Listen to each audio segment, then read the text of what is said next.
করেছে, তাই আপনাদের কাছে কৃতজ্ঞ আপনারা।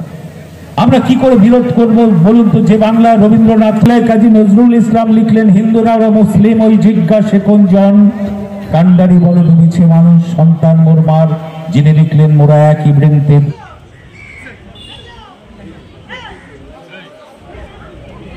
আজকে মানুষ, বাংলার মানুষ বুঝতে পারছে।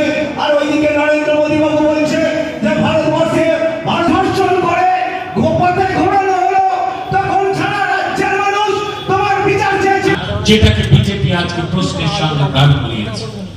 আপনি নির্বাচনে ভোট দিতে গিয়ে অবশ্যই ভাবতে হবে যে নরেন্দ্র মোদী কি বলেছিল, নরেন্দ্র মোদী কি করলেন।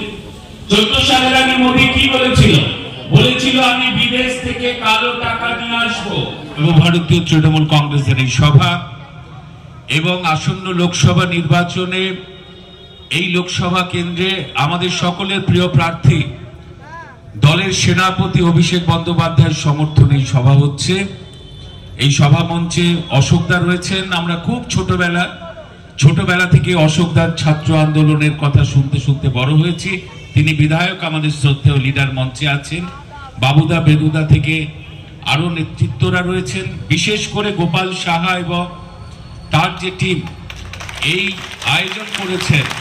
আমি এসেই বুঝতে পেরেছি যে এত উন্মাদনা এখানে যুব সম্প্রদায়ের মধ্যে, যে আমাদের যে জয়, সেই জয় যে অনেক বড় মাপের হবে, এটা আজকের সভা কিন্তু প্রমাণ করে দিয়েছে। কারণ ওপরে ঘূর্ণিঝড়ের একটা আশঙ্কা রয়েছে, প্রাকৃতিক যুদ্ধকে মাথায় করে এত মায়েরা, বোনেরা, আমার বৌদিরা, দিদিরা এসেছেন যে আপনাদের দৃঢ় প্রতিজ্ঞ যে মমতা বন্দ্যোপাধ্যায় হাতকে শক্ত করে এই বাংলার মাটি থেকে আপনারা বিজেপি এবং সিপিএম কে উৎখাত করবেন, সেই প্রতিজ্ঞা নিয়ে আছেন বলেই ঝড় ঝড় বৃষ্টি আপনাদের কাছে কোনো বিষয় নয়। একজন সাংসদ শুধু এলাকার ডেভেলপমেন্ট করেছে তাই নয়, এলাকার সমস্ত সংগঠনের পরিকাঠামোকে নিয়ে যেভাবে আমফান, ইয়াস থেকে শুরু করে করোনা, প্রতিটি ক্ষেত্রে যেভাবে দলের সংগঠনের ছেলেদের মানুষের পাশে দাঁড়ানোর জন্য তিনি উৎসাহিত করেছেন এবং নেতৃত্ব দিয়েছেন, তাতে এটা আমাদের কাছে একটা আদর্শ, একটা মডেল লোকসভা কেন্দ্র হিসেবে পরিগণিত হয়ে গেছে ইতিমধ্যে। অভিষেক বন্দ্যোপাধ্যায় সারা বাংলা জুড়ে লড়াই করছেন, আপনারা দেখেছেন। সবাই আসে পড়ো।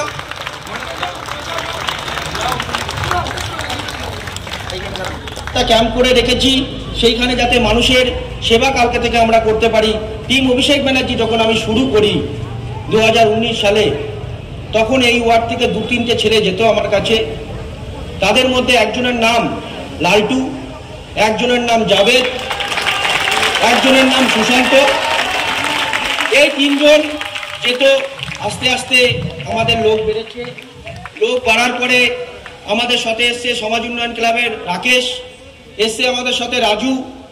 এছাড়াও এই কদিনে 35 নম্বর ওয়ার্ডকে তাদের সমস্যাগুলো আমার জানার জন্য প্রত্যেকটা ছেলে যেভাবে হেল্প করেছে, হয়তো অনেক আমাদের সইসে আছে, জলের লাইনের দরকার সে এলাকায় জলের লাইন দিয়েছে, যে এলাকায় রাস্তার দরকার সে এলাকায় রাস্তা করার জন্য আমার কাছে পাঠিয়েছে। এবং ওদের মাধ্যমে আমি ওয়ার্ডে প্রত্যেকটা জায়গায় দেখতে পেরেছি। ওয়ার্ডের জোড়া সভা কি বলবেন?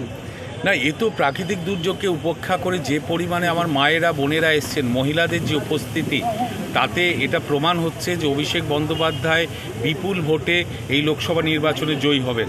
এবং যে টার্গেট আমরা করছি যে ডায়মন্ড হারবার লোকসভা থেকে অভিষেক বন্দ্যোপাধ্যায় 4 লক্ষের উপরে ভোটে জিতবে, এইসব মিটিংগুলো সেটাই প্রমাণ করে, তার পূর্বাভাস দেয়। এত মানুষের উন্মাদনা এখানে, শুধু উপস্থিতি নয়, উন্মাদনা। প্রাকৃতিক দুর্যোগটা এখানে বড় কথা নয়, ঝড় বৃষ্টি, এটা তৃণমূল কর্মী বা সমর্থকদের কাছে আজকে কিন্তু কোনো বিষয় রাখে না।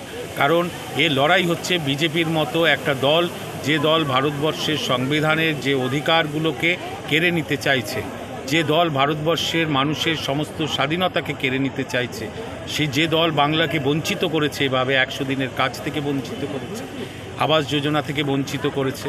বাংলা বিরোধী একটা রাজনৈতিক দলকে বাংলা থেকে উৎখাত করতে হবে, তার জন্য বদ্ধপরিকর এই এলাকার মানুষ, এবং তারই পূর্বাভাস আমরা এই মিটিংয়ে দেখতে পেলাম। 20 সালের আগে প্রধানমন্ত্রী অনেকবারই এসেছিলেন, অমিত শাহ এসেছিলেন, সে সময় স্লোগান দিয়েছিল অমিত শাহ আপকে বার 200 পার। তো 200 আসন তারা পায়নি, মাত্র 77টা পেয়েছিল।